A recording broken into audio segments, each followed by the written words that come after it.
অবহেলার ছলে ছুড়ে দেওয়া আধ খাওয়া পেয়ারা, কে জানতো এটাই বদলে দেবে এই অভিশপ্ত বাড়ির ইতিহাস।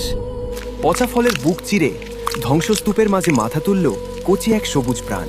বিশাল বিরানভূমিতে তোতার চোখে পড়ল একরত্তি প্রাণের স্পন্দন। এই মৃত্যুপুরীতে নতুন অতিথি। শুরু হলো এক অসম লড়াই।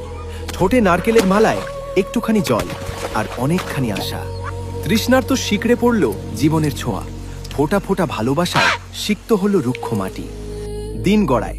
অতন্দ্র প্রহরীর মতো সে আগলে রাখে চারাটিকে। ঝড়ঝাপটা থেকে বাঁচাতে সে একাই ঠাল। অবশেষে এলো সেই দিন। ভূতের বাড়ি আজ পাকা পেয়ারার গন্ধে মাতোয়ারা। ফিরে পেল প্রকৃতির রূপ। হঠাৎ সুখের দিনে আধার। বুনো হনুমানের দল মুহূর্তেই তছনছ করে দিল তার সাধের বাগান। চোখের সামনে শুধুই ধ্বংসলীলা।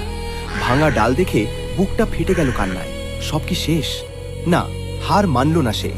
চোখের জল মুছে বংশের ভেতর থেকেই খুঁজে নিল নতুন শুরুর বীজ।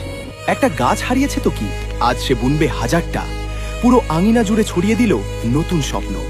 রোদ বৃষ্টি উপেক্ষা করে আবার শুরু হলো একা লড়াই। কোনো ক্লান্তিই তাকে দমাতে পারল না। কয়েক বছর পর পরিত্যক্ত ভিটে আজ সবুজের মহাসমুদ্র। গড়ে উঠল বিশাল এক পেয়ারার রাজত্ব। মরা বাড়িতে আজ প্রাণের মেলা। দূর দূরান্ত থেকে হাজারো পাখি এলো উৎসবে মাততে। আধ খাওয়া পেয়ারা আর অদম্য জেদ বদলে দিল পুরো জগৎ। এই তোতার ত্যাগের জন্য কি একটা লাইক আর সাবস্ক্রাইব হবে না? বন্ধুরা, প্লিজ পাশে থাকবেন।